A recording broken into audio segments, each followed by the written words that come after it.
I am Sumit Gupta, and this is Choosing Leadership, a podcast for high performers with big dreams at work and life. This is a podcast for people who know deep inside that there is more. Have you achieved a great deal of success, but on the inside you still feel empty and like an imposter? Do other people see you as a strong leader? And you wonder why it still feels so lonely and suffocating? The aim of this podcast is not to provide you more content, but instead shift the context under which you operate. I dare to speak to the tremendous power which you already have rather than what you believe are your strengths and limitations. This podcast is called Choosing Leadership because that is what leadership is, a choice. And this is the Leadership Journey series. I am interviewing leaders with an interesting story to learn how they got where they are today. We all have a lot to learn from each other's stories, of where we started, where we are now, and our successes and struggles on the way. With this series of interviews, my attempt is to give leaders an opportunity to share their stories and for all of us to learn from their generous sharing. Eddie Rice is an entrepreneur, marketing communications director, and a speechwriter. He is the author of Toast, Short Speeches but Big Impact, which is his first book. He is also a trusted advisor who participates in strategy development with C-level executive teams. In the interview, Eddie shares with us the difference between TedX-like speeches and more impromptu speaking, and how to prepare for both. He highlights the importance of storytelling and the power of practice when it comes to becoming good at public speaking, among other lessons which he shares after working with many CEOs and writing speeches for them.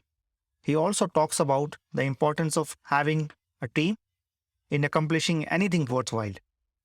Hello and welcome Eddie Rice to the Choosing Leadership podcast. Welcome to the show, Eddie. Thank you, Sumit. I'm happy to be here. Wonderful. It's a pleasure to have you here. So to jump right in, for everybody who is listening right now, can you share a little bit about yourself? Of course, I am a speechwriter who helps people just craft narratives and stories that go into their speeches. And I'm also a public speaking coach. When, I've helped people write a speech, I also help them prepare the speech too. And I'm a published author as of April 18th, 2022, with my book, Toast, Short Speeches, Big Impact. Congratulations for your book. Thank you. Yeah. And I'm quite curious the way you describe yourself and how did you land up here. So can you share a little bit of your backstory and what led you to doing what you are doing today? Of course. I think it all goes back to college. I was a philosophy major and I took a lot of classes in rhetoric, and I just learned how to write essentially in college. And I was also part of what was called the mock trial team. So it's like debate, except you are arguing a court case, a fictional one, of course, because we obviously weren't lawyers at that point. But it still trains you to speak on your feet, to give impassioned, emotional arguments to a fake jury. And I really just started to learn how to do public speaking back then. After college, I became a teacher and I taught for 5 years, 8th grade science. And I learned how to take really complex topics and make them simple for the students to understand without losing any of the science that went with them. After teaching, though, I was looking for a different path in life. And I thought I was going to become a public speaking coach because of my college background. I'd been doing Toastmasters. And I didn't have clients. I didn't know how to build a website. I didn't know how to do content marketing or SEO or any of that fun stuff that you have to do as a marketer. And I pivoted and I said, why don't I try something else? And I found out that there were these websites out there, the predecessors to Upwork, the freelance gig websites like Elance and Odesk and Guru, they had people on there who needed speeches written. So I said, okay, instead of coaching someone, why don't I try and write a speech instead and see how that turns out? Sure enough, that's where I struck gold and got my first set of clients. And then I finally taught myself how to build a correct website, how to do content marketing, how to do SEO, how to get referrals from people. And I just went off in that direction and it just blossomed since then. That's quite an interesting journey. So you're doing what you always wanted to do, but the route has not looked like you wanted it to look like. No, there's no straight line to success. I think if you ask anyone, it's very much a very squiggly line with lots of lefts and right turns and circles and trying to find out where it is that you want to. Plenty of people go through this, especially when starting a business. They have to pivot, they have to find a new market, a new product, a new angle, new marketing. All of those things matter when you're trying to figure out what direction it is that you want to go and trying to get on this path to success. Yeah. As you said, you have been debating or speaking publicly for a long time now. But I also know that this is one of the biggest fears that people have. So what can you share a little bit about your childhood, right? Or what shaped you to make this a very comfortable, a very nice way of being rather than like how many other people see, even including leaders, how they see it as something which they have to be prepared or they have to be over prepared. And it always makes them anxious. Of course. Yeah, going back to childhood and growing up, I think I was the shy person in class, to be honest. I was not the person who was raising their hand, always offering an answer. If you called on me, I didn't always have the answer that the teacher wanted. And instead, it wasn't until high school and college that I started to seek out opportunities to be a public speaker. And that's when I started to really hone my craft. But what I learned was you have to have these opportunities to practice public speaking if you want to get better at it. And too often we don't see the amount of practice that goes into a really good keynote speech or a really good TEDx talk. We only see the finished product. Very similar to watching sports on ESPN. You don't get to see all of those missed catches that a player made or didn't make, or those missed shots that a player made or didn't make. And instead, you only see the finished product. You don't get to see the practice. So if I could tell anyone out there to get over your fear of public speaking, you have to seek out opportunities to practice your public speaking skills rather than waiting until an opportunity comes up. You actually have to seek those opportunities out. Yeah, I think this comes up in a lot of my coaching conversations as well, where people are scared of a particular task. And then I point out that how will you get better? And obviously the answer is practice, but many times people are waiting for them to get better before doing something. So it's a paradox. And I love it that you jumped right there. So you said you were a shy child in school, right? So what caused you to not be shy or to make a career out of public speaking? I think it really goes back to practice, but also feedback. So, what would happen, whether it was through Toastmasters or the mock trial group that I was a part of, you would get feedback after every single time that you spoke. And you had people telling you, hey, this is what I liked, and this is where you could improve. So, it was not just the practice, but it was having a coach really there telling you how to get better. And that's why I really recommend Toastmasters to anyone listening out there. It's a public speaking group, it's international, and every week you get together to do public speaking on impromptu speeches, prepared speeches, and there's tons of speaking roles within the meeting. So it was just seeking those opportunities out and getting the feedback from other people who were better at it that made me into the more confident version of myself that I am today. Yeah. And what have you learned after working with many leaders, especially as you spoke about prepared speeches as well as impromptu speeches?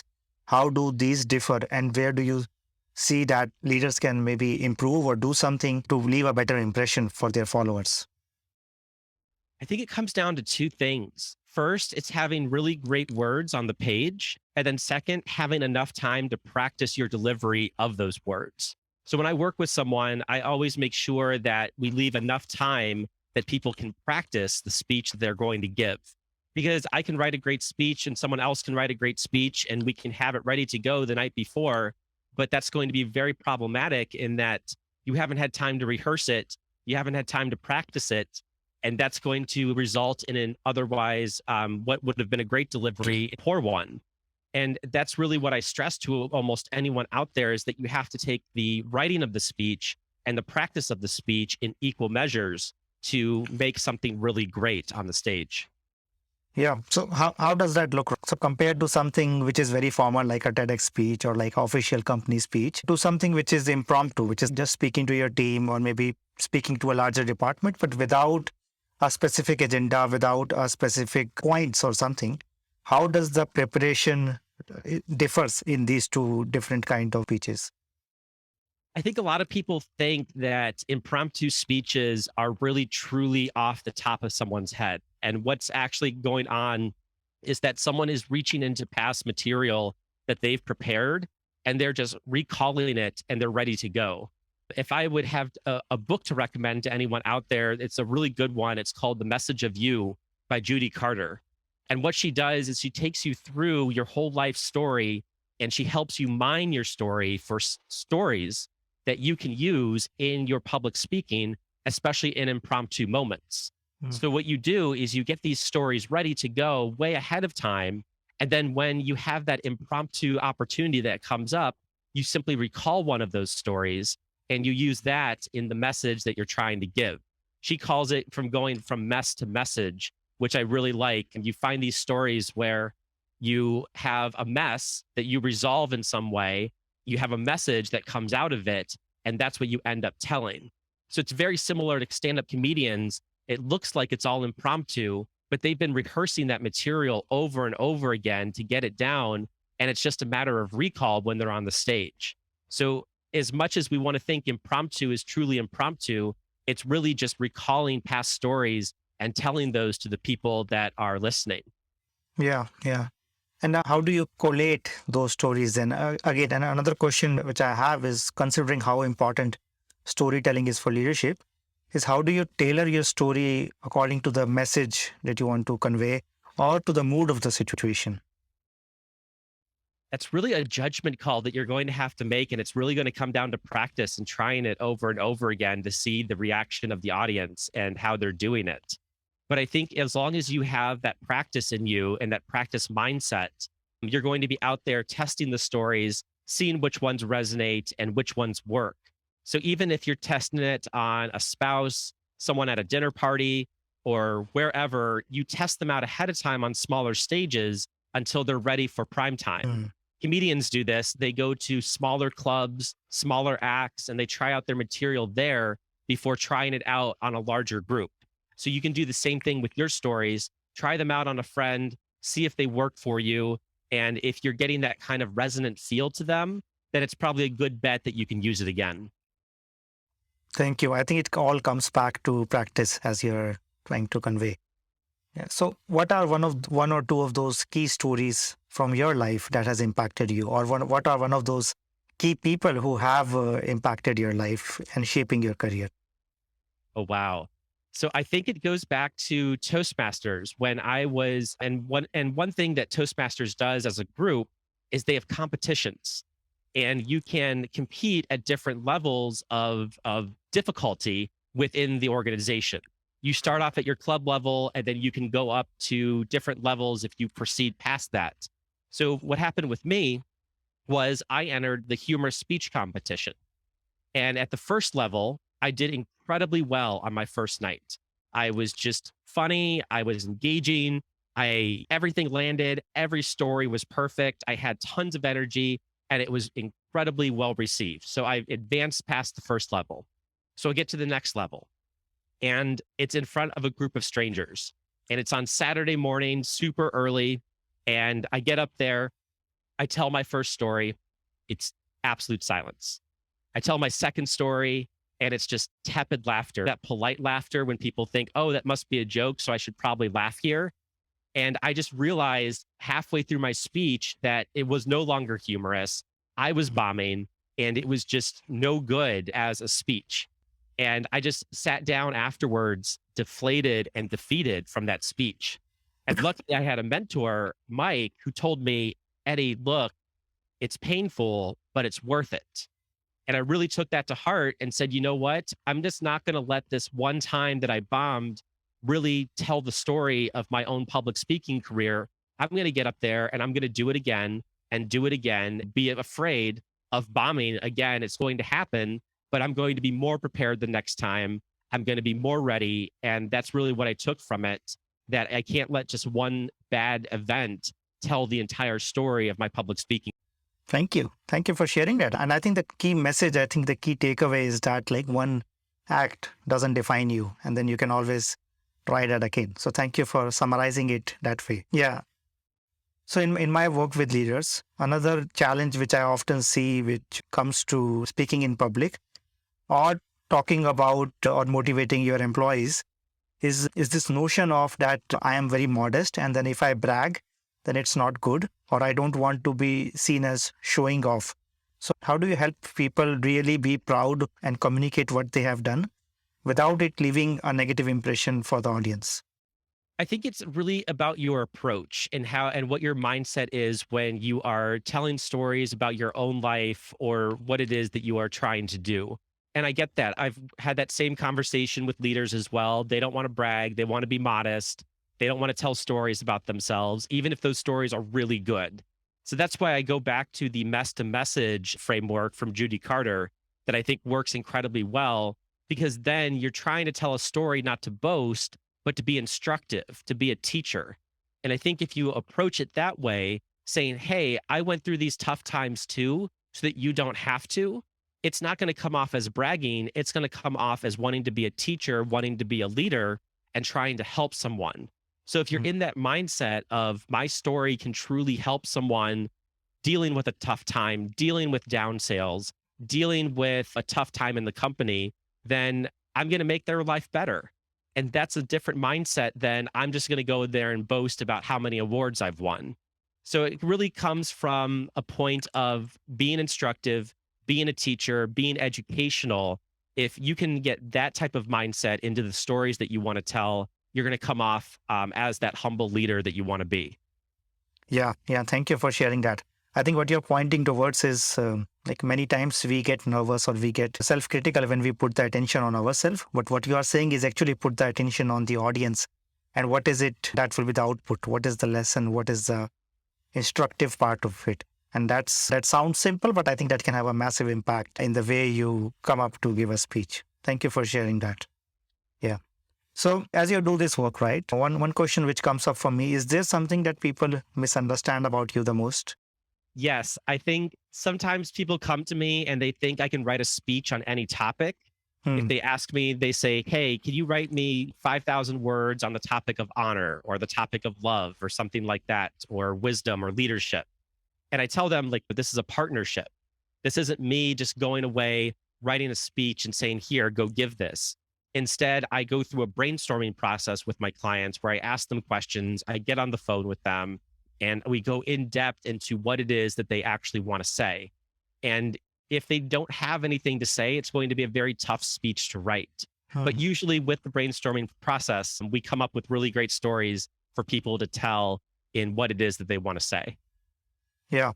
And then how do you manage this, I would say, misalignment in expectations, especially when the speech needs to be good according to the leader, according to the person, not according to you, and it needs to work in their context with their audience. So how do you manage that disconnect, or does that cause a disconnect? It does to an extent, but what I do a lot of times is I will trade the draft back and forth with the client. And this gives me the opportunity to calibrate their voice and the message that they want to send. So it's not just writing one draft and saying, here's the speech, go ahead, adios, we're done with Mhm. our relationship. Instead, it's here's the speech, let's go back and forth on it. So we make sure that we get your voice Hmm. in there and we go back and forth on revisions. Yeah. And I'm also quite interested in knowing, right, what is it about speech writing or doing this as a profession that really excites you? Or where are you headed with this? Part of it is I get to really work with very smart, intelligent people that have great stories to tell. And I'm Mhm. always learning something new with every speech that I get to write for somebody. It's always a new industry, it's always a new area that I get to learn and grow in. And that to me is just fantastic. But then also just getting to work with people who get my process, who want to work the process. And it's developing that relationship with them where we become friends almost throughout the process. And it's just building those relationships and learning something new that really just resonates with me. And it's just very enjoyable. And I can't think of any other job where you get this type of Mhm. exposure. Yeah. And as you meet with these people, as you listen to their stories, as you help them craft them into words which would fit their audience, how does that impact you? How does that shape you as a person, listening to many different stories from different kinds of people, some stories of successes, but also I imagine some stories of failure. How does that shape you as a person? For me, I get to learn from all of these great leaders. So I have a front row seat to what these CEOs are telling their companies, what these keynote speakers are telling their audiences. So I almost get it for free. But lots of business advice, life advice, coaching almost through the writing of it. It's really helped me. I work in a corporate job now and free and speech writing is on the side, but it's really helped me understand how to communicate with the leaders that I work with every day and what their messages are and what they're trying to get across. It's giving me a mini MBA almost in how business works, especially in the areas of leadership and communication. Yeah. So beyond the formal speech writing, what lessons have you learned that translate into any kind of conversations? I think one is to just ask a lot of questions. I think this has really helped me. And I'm very much an introvert in going out to parties and talking to people. My conversation skills have improved dramatically to the point where I even have an internal podcast at the company that I work at. But the podcast is really just me interviewing people and getting their stories out as if it were a speech writing call. So I've Mhm. really developed my conversation skills and ability to ask questions. And that's really truly impacted me in terms of being able to talk with almost anyone that I come across. Yes, I could see a sense of confidence even now when I'm talking to you. And I think having that podcast and then talking to multiple leaders and hearing these stories bring that element of confidence without being arrogant or without being boastful about it. Yeah, thank you. Thank So you. as part of your journey, right, what is it that you're most grateful for? I think this comes back to writing the book. I'm grateful for the team that I was able to put together to write it. Obviously, I wrote the book myself, but I had a team that was an editor, a website designer, a line editor, an audiobook narrator. I just had this entire team that I was able to put together to help me create the book, and obviously a cover designer as well. I can't forget her. I mean, she did it's just an amazing job on the cover. But I couldn't have done all of those aspects of writing the book alone. I think there are people out there that try to do everything in their business alone. And you see these kind of like bad graphics, bad logos, bad marketing decisions. And you're just like, there's people out there that could have helped you with this. If you assemble a team to help you, and these don't have to be full time employees, these can be contractors that you hire for one off jobs, but you need a team behind you in any endeavor to help you succeed in any goal. You do what you are really good at, and then let everyone else help you out on the areas where you need the help.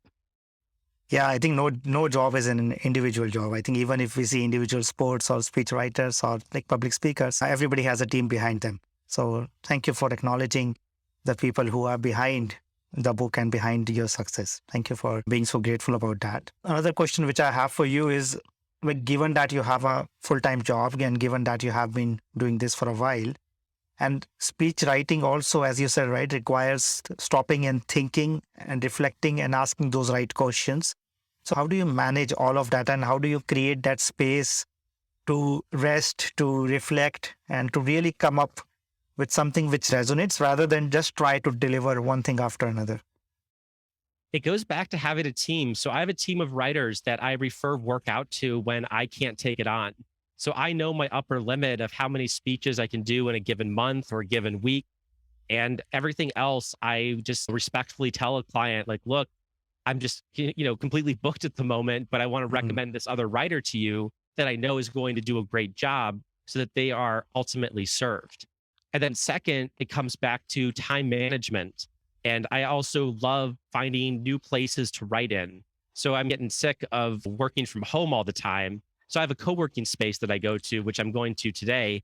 And I like to change my environment. And that really helps me think in new ways when I can be around different people and do the work that needs to get done. So I'm very big on having referrals and having new environments to write in. Those two things have helped me the most. Yeah, I think those things can seem very subtle, but they can have a huge impact on our moods, and they also get us moving. So it's very important, as you said, first of all, to know your boundaries, to have a team but then also to change things up a bit to keep that energy going on. So as you move ahead in the future, you have a book published now. Where do you see yourself in the future? What does a successful and purposeful future look like to you? Oh, that's a really good question. I have not thought that far ahead, to be honest. I think it's going to be one, a steady stream of book sales. That's obviously what I would love to do. And I would love to write a second book. I'm just starting to get some ideas on what it is that I want to write for the second one, but it's going to be a lot faster of a process this time. The first one took me 3 years, but it's a book. Writing is a skill, just like any other. And I've learned a tremendous amount about not just the writing, but the editing and the publishing of it. That's really helped me understand what I have to do for the second one that's going to come up. But I think what it's going to look like is more speech writing at work, and then also figuring out what I do with the speech writing business on the side, whether I make it fully a referral business or if it's something that I go off and do on my own.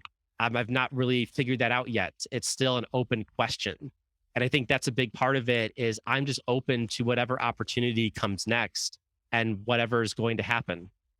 Thank you for being so open. I think that has its value. I talk to a lot of people who say that writing a book is one of my dreams, but I also know that a very few out of those people actually get to have a book published. And this is true for many other dreams that people have as well. So having spoken to and having interacted to a lot of leaders who have accomplished a lot, what advice do you have for anybody who has a big dream, whether it's about a book or about something else, but they've not been able to make progress? They have not been able to really move in that direction. I think you want to seek out people who have already done it and ask them how they accomplished it. So I think there's just a lot of great authors that are out there on the internet who have blogged about their book writing process. I think it's pretty easy to get some of their stories to figure out, well, how did they do it? What were their steps? What were their failures along the way? And not only that, there are people that are not necessarily editors, but they're book coaches, and you can seek out their advice. So it goes back to building that team. So in any type of like large endeavor, you don't want to go it alone. Find the people that have already done it. Find the coaches that are out there. Try them out and see who resonates with you. And if you can find those coaches and those people that are going to be cheering for you on the sidelines and helping you shape whatever this huge endeavor is that you want to do, that's where you need to start. Don't flail around trying to just do it on your own and reading a few items or listening to a few podcasts that'll get you started. But you want to find the people that have done this, ask them for their advice, and go from there. Thank you for sharing that. I think that's very practical because it's very actionable as well, that go ahead and ask those who have already done it. And oftentimes people can spend a lot of time like in their own mind or thinking about rather than getting specific. So thank you for that very practical tip. So to wrap this up, right, where can anybody who is listening find out more about you or about your book or about any other ideas that you write about? Sure. You can find me at ricespeechwriting.com. That's RICE, just like the food, followed by the word speechwriting.com.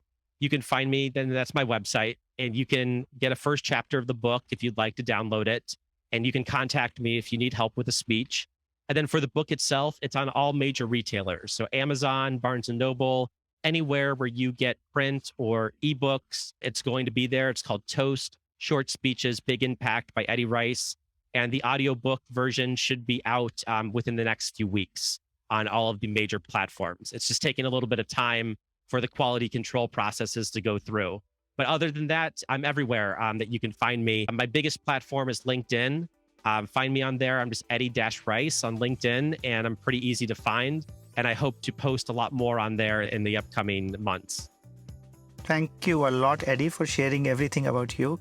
And I will make sure to add the links to your website and also to your LinkedIn and to your book on the show notes. Thank you once again. Absolutely wonderful. Thank you so much. That's it for this episode of Choosing Leadership with Sumit Gupta. I choose leadership every time I record this podcast, and I invite you to do the same. I invite you to design a life of joy, meaning, pride, and satisfaction, not just for yourself, but also for those around you. This is what I do most naturally, to lovingly and gently provoke you, to help you see your own light, to help you see what you are already capable of. I say what might be uncomfortable for me to say or for you to hear, to show you that all our dreams, which have been on hold, can be achieved. are within our grasp. If you like the sound of it, do not forget to leave a rating. I invite you to subscribe to my newsletter at deployyourself.com/newsletter. You can also reach out on LinkedIn, Twitter, and Facebook to share any other comment or feedback. I want to thank everyone who contributed to making this show a reality. And thank you for listening.